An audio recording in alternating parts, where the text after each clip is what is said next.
नमस्कार दोस्तों, मेरा नाम है विपिन वैद और आप सभी लोग देखना शुरू कर चुके हो विपिन गुरु चैनल, जहां मिलती है आपको ढेर सारी जानकारी एस्ट्रोलॉजी के बारे में। तो आज हम बात करने वाले हैं केतु के ट्रांजिट के बारे में, यानी कि 12 अप्रैल 2022 को जो केतु हैं वो जा रहे हैं तुला राशि में, और जो कि 30 अक्टूबर 2023 तक रहने वाले हैं। तो जिनका भी देखिए मेष लगन है, उनके 7वें भाव में केतु गोचर करेंगे 12 अप्रैल 2022 के बाद से। तो मेष लगन वालों के ऊपर इस चीज़ का क्या इम्पैक्ट रहेगा, क्या रिजल्ट मिलेंगे, इसके बारे में हम बात करेंगे। देखिए, 7वें भाव में केतु का ये गोचर है। प्लेसमेंट अगर मैं बात करूँ 7वें भाव में केतु की, तो ये ज़्यादा सी अच्छी नहीं है, मेरे हिसाब से भी नहीं है, और वैसे भी मैं नहीं मानता कि अच्छी है, और एस्ट्रोलॉजी के हिसाब से भी अच्छी नहीं है। तो वो कैसे नहीं है? देखिए, 7वां भाव आपकी शादीशुदा ज़िंदगी का है। 7वां जो भाव है शुक्र का है, वैसे देखा जाए तो, है ना। और शुक्र चमक धमक, तो हम ज़िंदगी में मतलब कि जो खुशियाँ चाहते हैं, यानी कि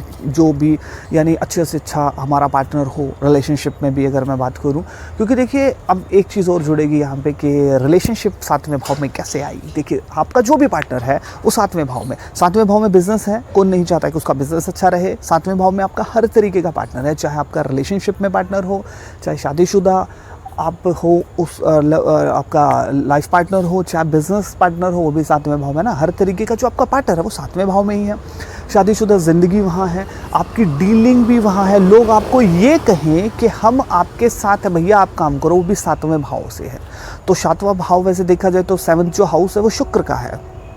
अब केतु को पकड़ते हैं। केतु क्या है? केतु ऐसा मतलब कि कारक है ऐसे व्यक्ति का जो मतलब कि इस मोह माया से उसे कुछ लेना देना है नहीं। केतु जिन चीज़ों को दर्शाता है, केतु मतलब कि मोक्ष को दर्शाता है। और केतु ऐसा चीज़ है कि केतु को इस संसार से कुछ नहीं चाहिए है, जो पहाड़ों पे जाकर के इस संसार से कुछ लेना देना नहीं है। और शुक्र का सिर्फ इस संसार से ही लेना देना है। अच्छे से अच्छा पार्टनर, चमक धमक, लग्जरियस जो चीज़ें हैं, शुक्र है। आपके पास होटल जैसा घर है, महंगी महंगी गाड़ियाँ, सब शुक्र है। और केतु को इन सब चीज़ों से कुछ लेना देना है नहीं। और केतु जिस भाव में बैठता है उस भाव की चीज़ों के प्रति डिटैच करता है। इसलिए मैंने आपको कहा कि 7वें भाव में प्लेसमेंट इतनी अच्छी नहीं है। तो अब इसमें एक लो और लगेगा। तो आप ये कहेंगे कि बहुत सारे लो लगाता है ना। तो अब क्या है कि जिन लोगों का गुरु अच्छा है, तो केतु के बहुत से गलत इम्पैक्ट उन्हें नहीं मिलते हैं। तो देखिए, जिनका मेष लगन है उनकी जन्म कुंडली में गुरु की स्थिति बहुत अच्छी है, तो केतु यहाँ पर ज़्यादा से बैड रिजल्ट नहीं दे पाएगा। अगर जिन लोगों का मेष लगन है और गुरु की स्थिति बहुत ज़्यादा खराब है, तो फिर केतु यहाँ परेशान कर सकता है फिर आपको। देखिए, शुक्र के अगर है, शुक्र 7वां जो भाव आपके बिजनेस का है, तो यहाँ केतु का अगर गोचर हो रहा है और गुरु भी आपकी जन्म कुंडली में ख़राब है, तो फिर आपको बिज़नेस के लिए थोड़ा सा स्ट्रगल करना पड़ सकता है, कुछ कुछ कठिनाइयाँ आ सकती हैं। 7वां भाव आपके बिज़नेस पार्टनर का भी है, तो आपके बिज़नेस पार्टनर के साथ आपकी ठन सकती है, क्योंकि राहु आपके लगन में चल रहा है। और लगन में जब राहु गोचर करेगा तो ऐसा व्यक्ति सामने वाले के ऊपर हावी होगा, अपनी बात को मानने मनाने की कोशिश करेगा। तो ये भी चीज़ हो सकती है कि आपकी जो धारणा बनेगी, आदत बन जाएगी जैसे ही ये गोचर होगा, क्योंकि राहु आएगा लगन में और छठे आपके 7वें भाव में केतु आएगा।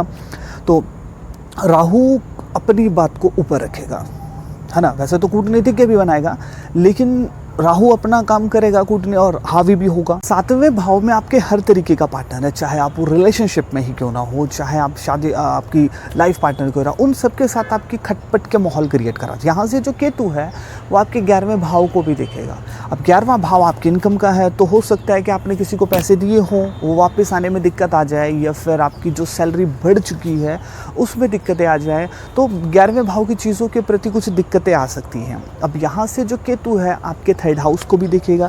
3rd हाउस आपके छोटे बहन भाई हैं, तो उनके साथ कुछ मतभेद हो सकते हैं। और इस दौरान आपको एक चीज़ का ध्यान रखना चाहिए कि आपको किसी के साथ झूठे प्रॉमिस नहीं करना चाहिए, झूठ नहीं बोलनी चाहिए, नहीं तो फिर ये केतु आपको और बैड रिजल्ट दे सकता है। मतलब झूठे वायदे आपके लिए बहुत नुकसानदेह साबित होंगे, यानी कि आप सोचेंगे कि मैं बहुत शाना हूँ, लेकिन फिर आप परेशानी में आ सकते हैं ना।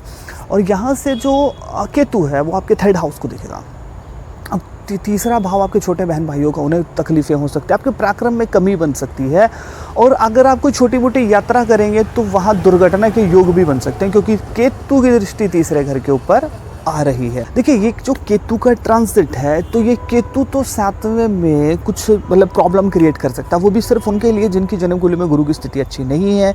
और एक चीज़ और मैं बात बताऊं कि इस कंडीशन में देखिए धन की स्थिति, धन की मतलब के आने की संभावना बनेगी, लेकिन ज़्यादा आशा लगाने वाली चीज़ें अगर आप ज़्यादा होप लगाएंगे तो थोड़ी सी निराशा मिल सकती है। तो कुछ कुछ रहेगा, क्योंकि आप इसे सीधे शब्दों में अगर समझने की मैं समझाने की कोशिश करूं तो चक्कर क्या है, देखिए राहु की स्थिति ठीक है, लगन में बैठा है, आपको कूटनीतिज्ञ बनाएगा, सब चीज़ें देगा, आप सामने वाले के ऊपर हावी भी होंगे, राहु ठीक करता चलेगा।